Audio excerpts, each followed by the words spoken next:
देखिए, बिल्कुल अब देखिए, भले ही ये कार्यक्रम सरकारी था, लेकिन इस बात को जिस तरीके से चाहे प्रधानमंत्री रहे हो चाहे मुख्यमंत्री रहे हो, दोनों के भाषण का जो अंदाज है वो बिल्कुल चुनावी रहा है। जिस तरह से जब ऐसा लग रहा था जैसे आचार संहिता लागू हो गई हो और एक चुनावी रैली हो रही हो, क्योंकि कुल मिला के आप समझ सकते हैं कई सारे पॉलिटिकल स्टेटमेंट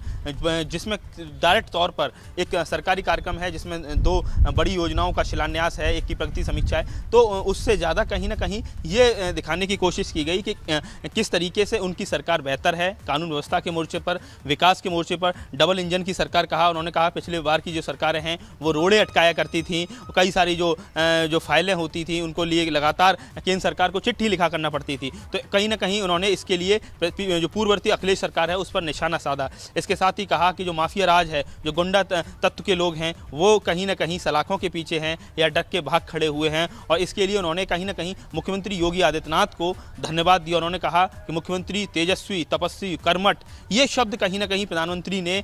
मुख्यमंत्री योगी आदित्यनाथ के लिए इस्तेमाल किए हैं, और इस सरकार को पूरी तरह से कहा जाए एक डिस्टिंक्शन के साथ पास करते हुए 4.5 साल तक के जो काम हुआ है, भूरी प्रशंसा की है, दिल से प्रशंसा की है। तो कहीं ना कहीं ये चीज़ें बताने के लिए है कि 2022 आ गया है, मुख्यमंत्री योगी आदित्यनाथ के चेहरे पर एक बार फिर से चुनाव लड़ा जाना है, और इसके एक बहुत ज़्यादा पॉलिटिकल मैसेज है। देखिए, पश्चिमी उत्तर प्रदेश में जिस तरीके से चुनावी ताला जो लगातार उसमें जंग हल्की हल्की सी पड़ रही है, लगातार लड़खड़ा रही है, चाबी ठीक से नहीं बैठ रही है, तो यूनिवर्सिटी की चाबी लाई गई है। उस चाबी के जरिए ये पूरा पश्चिमी उत्तर प्रदेश को कहीं ना कहीं एक बार फिर से भारतीय जनता पार्टी पुराना कहा जाए 2017 का जिस तरह का रिकॉर्ड है उसको दोहराना चाहती है। इसलिए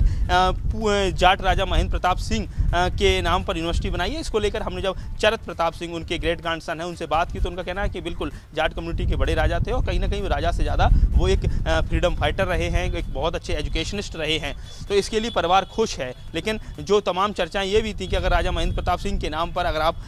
इतना सम्मान दे रहे हैं तो उनके परिवार के लोगों को मंच पर जगह दी जानी चाहिए थी। ये अलग विषय है, इस पर अलग अलग लोगों की अलग अलग प्रतिक्रिया है। लेकिन कुल मिला के कहा जाए जिस तरीके से जो पूरा जो कार्यक्रम रहा है, इसमें डिफेंस कॉरिडोर, क्योंकि ग्रेटर एनसीआर का ये इलाका बन रहा है, ग्रेटर एनसीआर में जबरदस्त तरीके से जो एक्टिविटीज हैं वो बढ़ रही हैं। बिल्कुल, और ये विकास के जो आयाम, इस पर भी बात करेंगे। मनोज काका जी हमारे साथ बने, उनके पास भी जाएंगे।